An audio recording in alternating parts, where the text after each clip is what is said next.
Welcome back, everyone. I'm Raquel El Khadif, I'm Michael Al-Hadith. and welcome back to Kabbalah and Money. Today, I want to answer a quick question and then we will flow with it. We talked last time about all I want really is to connect to the light, be a channel for prosperity for the world through the light.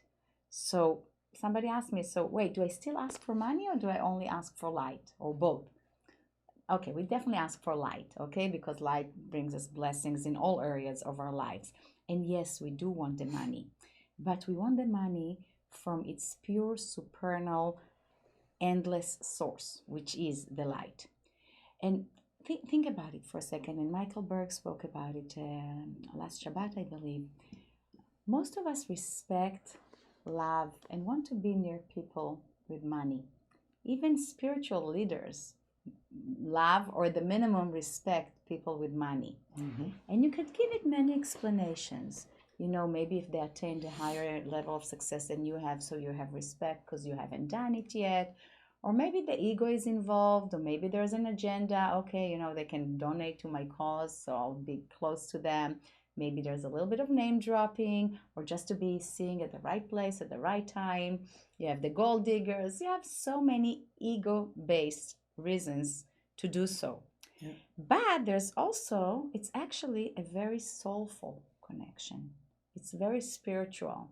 And there's a reason that our soul loves successful people, that our soul wants us to be successful, that our soul wants us to make a lot of money.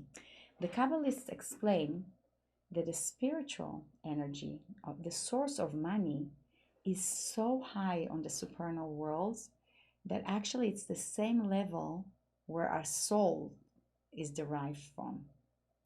So that's why we always feel like the affinity, between soul and between the spirituality and money.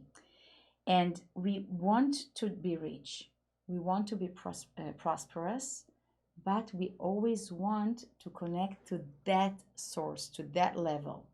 Why? Because if we catch the energy of money, once it's diluted, once it's adulterated, once it's filthy, at that point, many things can happen. But just by way of example, we can have a lot of money, but with side effects, God forbid, health or relationship issues, right? Or we can have money and it will come in like insane waves that, God forbid, we never feel like we have enough, okay? And it's always going to be stressful and we're not going to be the ones in control. So bottom line, we want to connect to this high source that allows us to enjoy it all the time. So if we know that, why is it so hard? Different reasons. On a spiritual level, Michael Berg also explained that from the same high source, there's another very powerful energy. That's the power of anger. Okay? So basically, the opponent says, okay, they're going to draw this beautiful energy. I cannot stop them from drawing the energy. I can just interfere. How would I interfere? I will give them good reasons to be angry. Because by the way, when we get angry, we're usually right about why we get angry. Not always, but often we are right. So the opponent is just going to throw reasons at us to get angry. And most of us fall into the anger and lose the money, so to speak, or lose the opportunity to draw the money from that high source.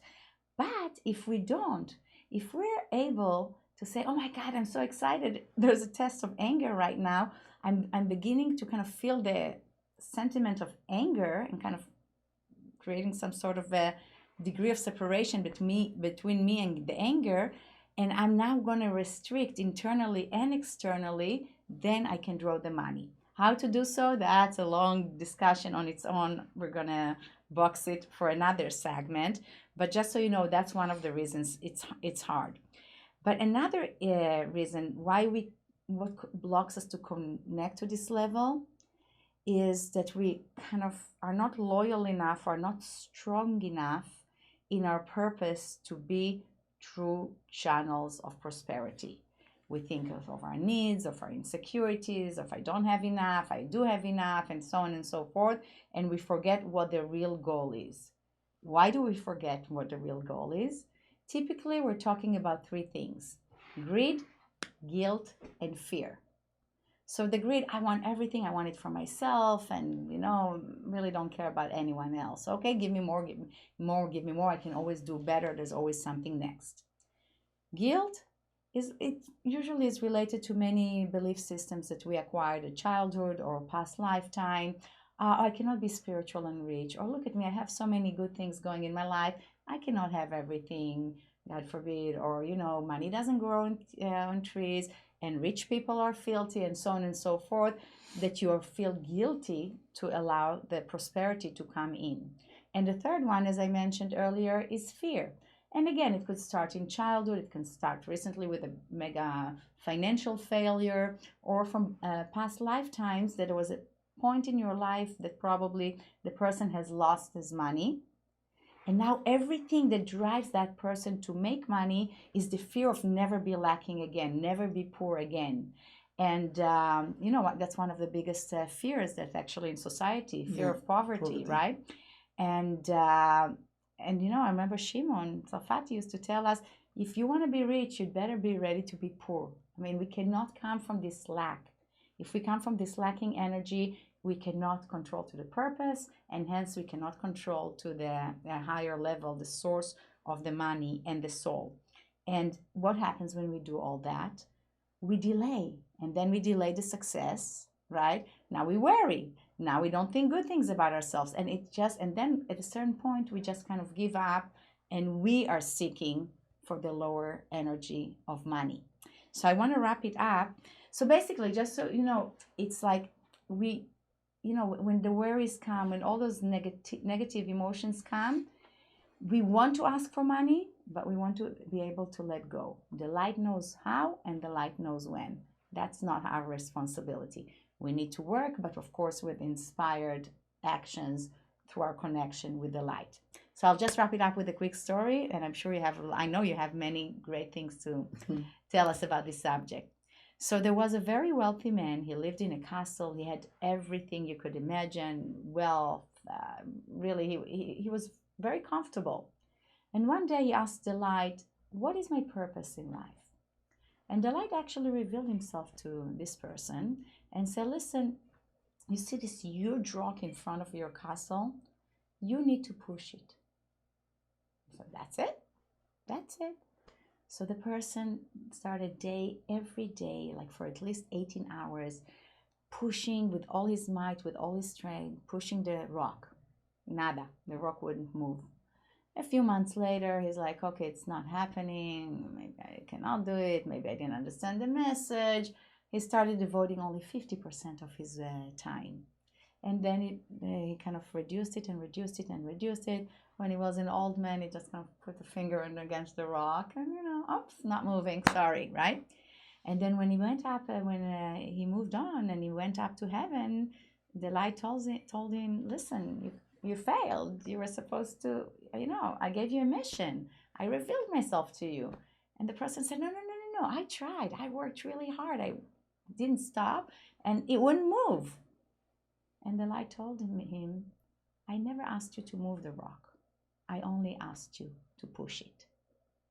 And this is really for us that, we really want to ask the strength from the light to do what it is that the light wants us to do. And in our own way, however the light sees it right for each and every one of us, to be channels of prosperity to the world, which needs it so much. So beautiful. Thank you. So I want to take a few steps back and just to remind ourselves, there is a very powerful sentence from Pirkei Avot, from the righteous, the Kabbalists, that they saying, Sof ma'aseh b'machshava tchila. What does it mean? It means that the end of the result starts from a thought. So everything already been determined in the thought, in my thoughts, what the outcome of it. Now, what does it mean when we're talking about money, prosperity, right? So Kabbalah is saying, first of all, the first question we need to ask ourselves, why do I want the money? Why? Let's say I'm asking from the light, I want now, billions of dollars, okay? But in the upper world, they sit and they open the book and say, okay, why do you want this money?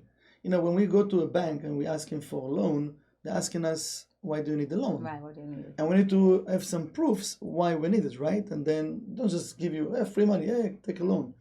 And sometimes we don't even like it because there is so much paperwork to do, right? And like, oh my God, I just needed to, I don't know, to buy a house or build a house or renovate the house. But still they want to know why. So if in the 1%, they're asking us why we need to prove, what do we think about the upper world? Because the permission comes from the upper world.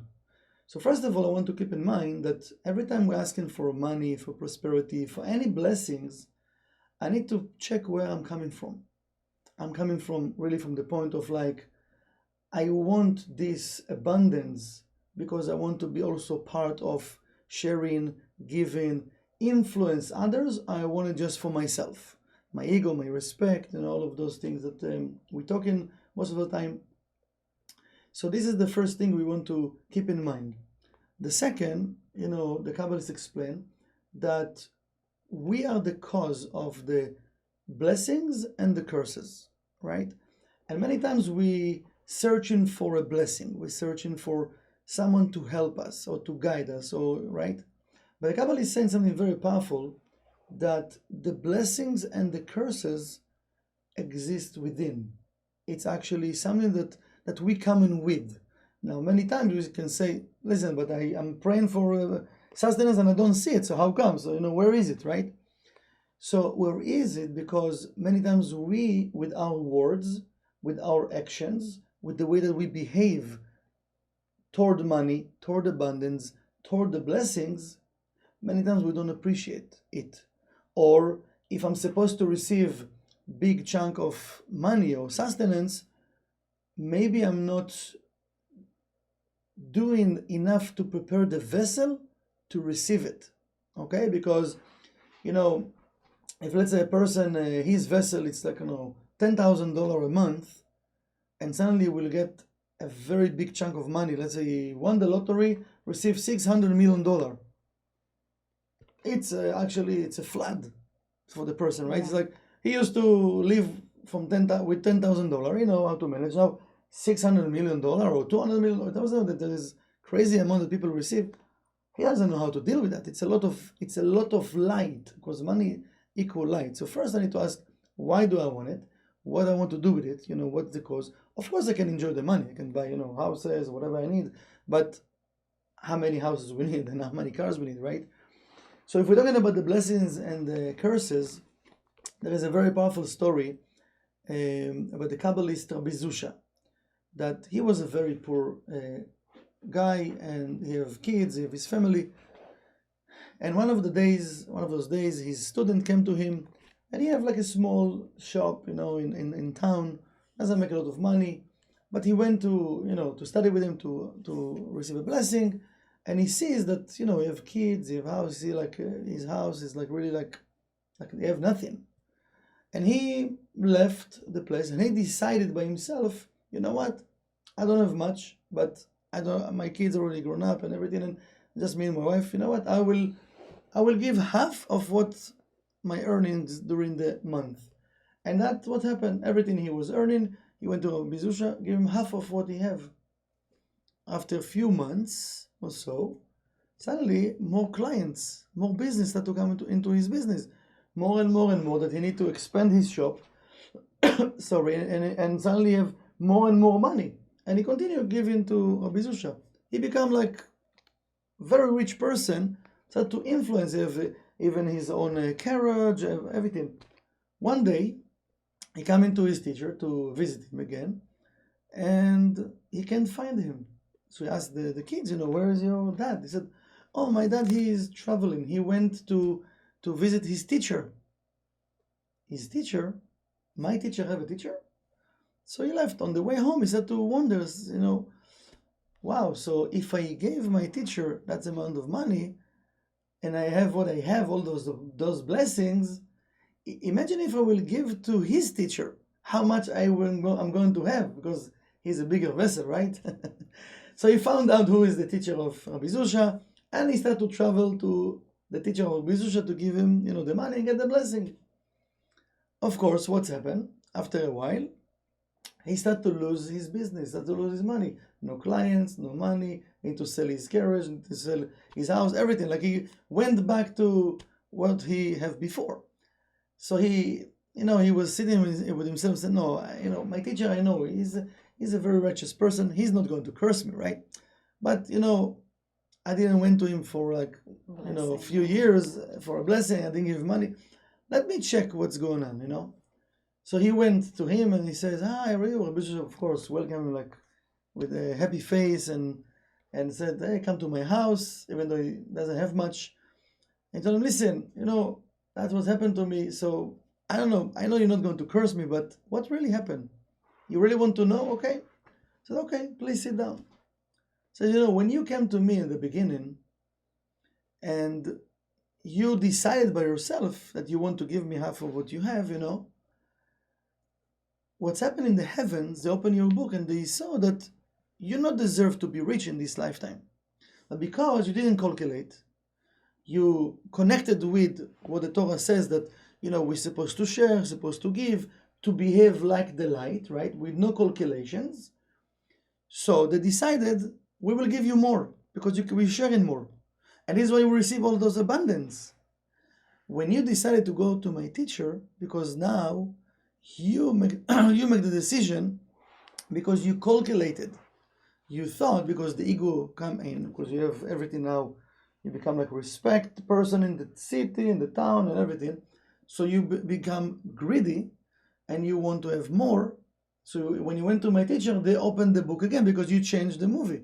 So they open your book again and they realize that you don't deserve to receive a lot of money. So they took everything that not belonged to you, they took it back. That's it. So what's happened to us many times, this is what the Kabbalists explain, that the blessings and the curses exist within us. It's actually going with our correction.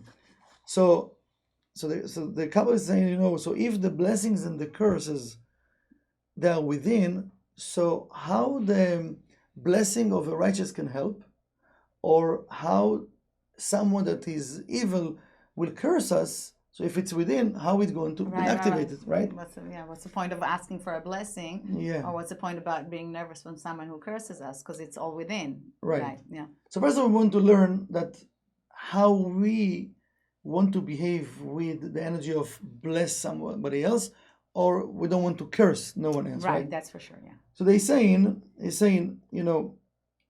when a person bless someone, his intention need to be, because again, I can bless someone and I can feel, oh, it's me, so it's my ego. Right. No, so he says something very powerful. He says, so when a person blessing someone, he says, we need to meditate and to put the right intention that the power of the blessings that exist inside of the other person will be activated, will be strengthening right now, and the person will return with his thoughts, with his behavior, to the ways of the Creator, to the ways of the light. Because remember, we said at the beginning, I need to have the right vessel to receive the abundance. Right. Like this guy, he didn't calculate, he just gave. Yes. What's happened? He received more than he should even, right? Yeah. So he actually activated his blessing. Right. And he says, and that's why he will receive the blessings from the Torah, the blessings from Tree of Life. Okay. Now, and in the opposite way, when a person, God forbid, curse someone, right? He can activate the evil inclination, the negative side of the person. So now the person can behave in a negative way. He can behave the opposite of the Torah. So then he will activate his own negativity. So many times, we can busy with who is doing what to us, right? And then because of that fear, we can create negativities. So we doing it. It's not like he did it, right? The way of the opponent come, he whispered in our ear, and he let us do the work. Right. Like we work in a kind of... Yeah. So, and then we blame him. No, we can't blame him. So one of the things we can take, I think, from that amazing story, what the Kabbalists and the righteous, they share with us, everything is within. Everything that we need already exists for us. We just need to change our thoughts, our behavior, and to ask the simple question. If I know why I want what I want, the same way I know what I want, but there is a way for me to go through, right? In that way, I can't do whatever I want. I need to make sure to behave like the light, to keep my thoughts in the cause, right? Which says, Sof Maaseh Machshava Tchila, because it's already happened. But I need to get there. I need to get to that place that my vessel will be ready to receive the blessings. So we want to activate more and more the blessings, because it's easy to activate the negative side. The negativity. Yeah. Why it's easy? Because it's empty and free resources. Yeah. It's empty and free. Easy to get upset, easy to get angry, easy to judge, easy to blame, right? Easy to be greedy, easy to be all of those things. It's empty and free resources. But really to think about things and to pay attention to my thoughts, to my words, to my intention, that's not easy. That's I need to stop for a second, to recalculate, and then to take action. But if I really want to receive the blessings, I need to do the restriction. I need to work like the light. Beautiful. Yeah, that's amazing, I think. Yeah, beautiful. Thank you so much, everyone, and we'll see you next time. Have a great week. Bye, everyone. All the best.